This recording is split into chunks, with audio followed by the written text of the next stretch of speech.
सही, परंतु गुस्से से कहा। कोई बात नहीं, एक गलती तो सभी माफ कर देते हैं, मैं भी कर देती हूँ। ठीक है, आप भले गुस्से से ही सही, परंतु चेहरे की जो लालिमा है वो मेरी मन की आंखें देख रही है। मैं उसी के खातिर मैं राम जी के पास जाती हूँ और उन्हें आग्रह करती हूँ।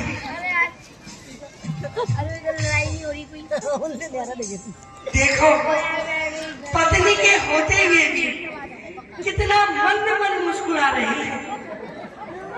लगता है ये उसके बिना कुछ कह नहीं सकते, डरते तो नहीं। क्यों राम जी? देखो कितनी मंद मुस्कान है।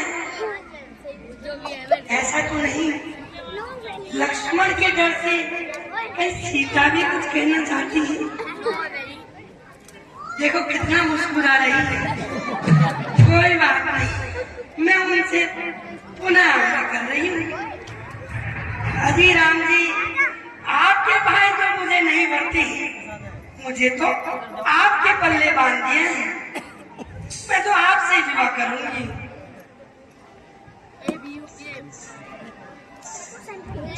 शूर्पणखे, मैं तो सारा राजपाट छोड़ आया। तुम मेरे साथ वन में भटक कर सुख भोग कर क्या करोगे? तुम एक बार पुनः लक्ष्मण के पास जाओ, इस बार वह तुम्हें अवश्य मिलेगा।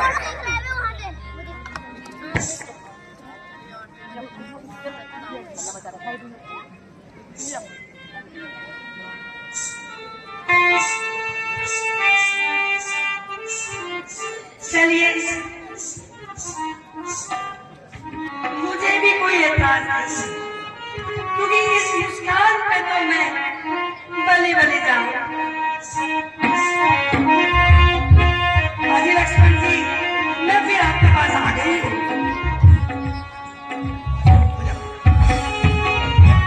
मेरी बातें ध्यान से सुनिए।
आप मुझे वर लीजिए, मैं दिन रात आपकी सेवा करूंगी।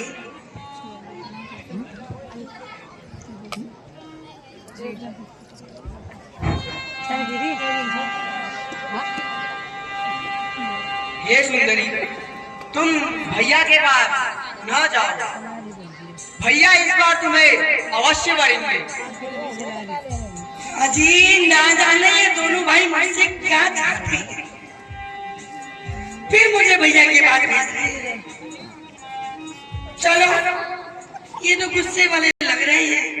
मैं फिर राम जी आपके भाई को आपके पास भेज दिया है। वो कहते हैं इस बार आप जरूर मुझसे विवाह कर लोगे। देखो राम जी, ऐसे मुझे मत तड़पाओ। मैं मन ही मन आपको अपना पति मान चुकी हूँ, इसीलिए अगर आप मुझसे विवाह करेंगे तो जो आप मुझसे कहेंगे मैं वही आपसे कहूंगी।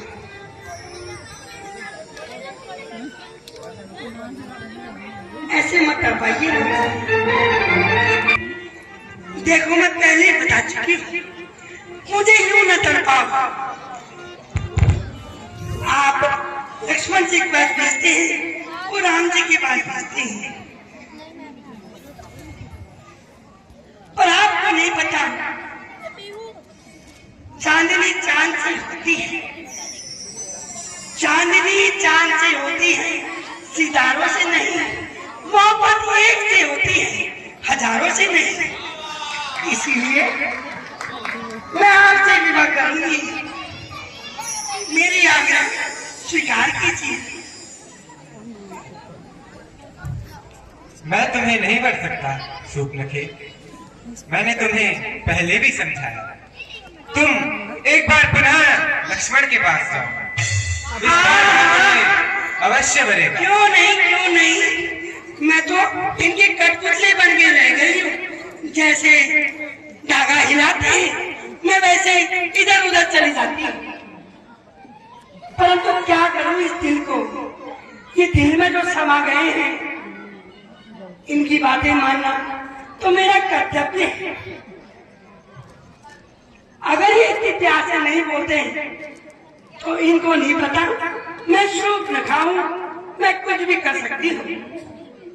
परंतु इतना भोला चेहरा, ऊपर से गालों की लालिमा मेरे दिल को भा गई है।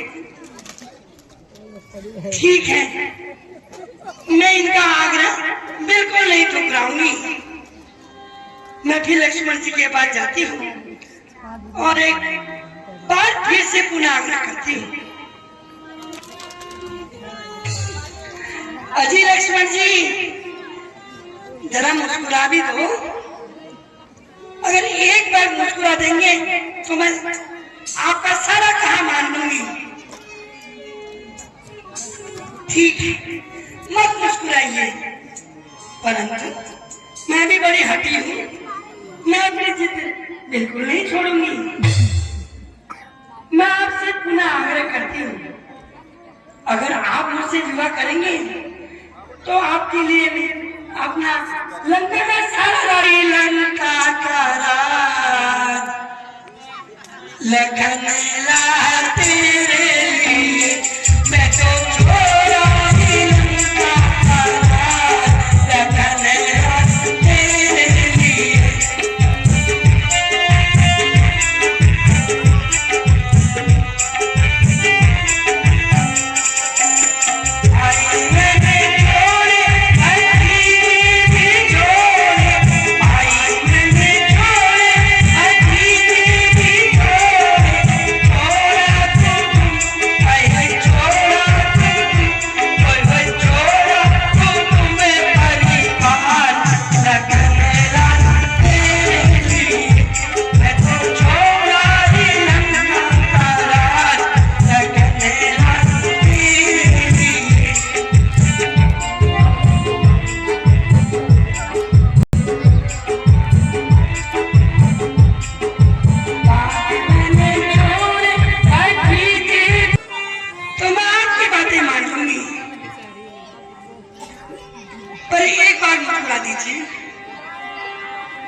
बड़ा ही ढीठ है लक्ष्मण।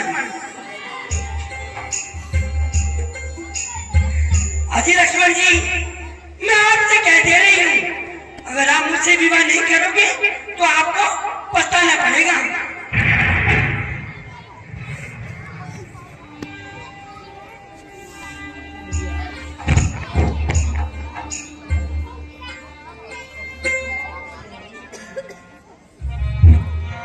ये सुंदरी, तुम भैया के पास पुनः जाओ। भैया तुम्हें इस बार अवश्य बढ़ेंगे। सुन लिया आपने? क्या मैं अपने मुंह से कहूँ? देखिए, वो मुझे नहीं बढ़ते हैं। मैं सोचती हूँ एक बार अंतिम प्रयास कर लेती हूँ। अगर ये फिर भी नहीं माने तो इन्हें मैं बताऊंगी कि मैं कौन हूँ और मैं क्या कर सकती हूँ। ले खा रहा है पॉपकॉर्न।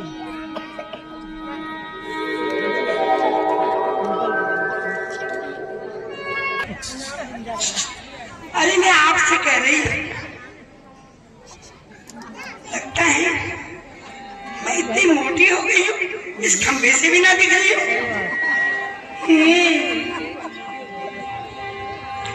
अजी अब तो मुझे देखो, मैं आपके सामने खड़ी हूँ। देखो लक्ष्मण जी, मैंने अलग अलग रंगों से आपको रिझाना चाहा, परंतु आपने भी मुझे ठुकरा दिया और आपके भाई ने भी मुझे ठुकरा दिया। राम जी, ऐसा अनर्थ मत कीजिए। देखिए, मुझसे विवाह कर लो, वरना तुम दोनों को पछताना पड़ेगा। सुप्नखे, मैं तुमसे विवाह नहीं कर सकता। तुम पुनः लक्ष्मण के पास आओ। नहीं, अब मैं कदापि नहीं जाऊंगा। शायद तुम दोनों ने मेरी बातें ध्यान से नहीं सुनी और ना ही मेरे बारे में कुछ अधिक जानते।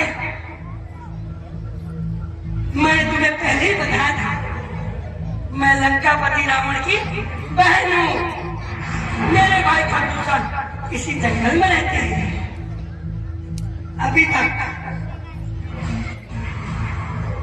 मैं तुमसे प्यार से कह रही थी, परंतु तुम दोनों ने मेरी बातें ठुकरा दी हैं। मैं तुम्हें पहले बता चुकी हूँ, मैं लंकापति रावण की बहन हूँ। मैं अपने माया जाल से कुछ भी कर सकती हूँ, परंतु अब मेरे सब्र का बाण टूट गया है। वो मुझे लक्ष्मण के पास भेजता है, मैं लक्ष्मण के पास जाती हूँ, वो फिर मुझे राम के पास भेजता है। इसका कारण है ये सीता, सीता, सीता, सीता।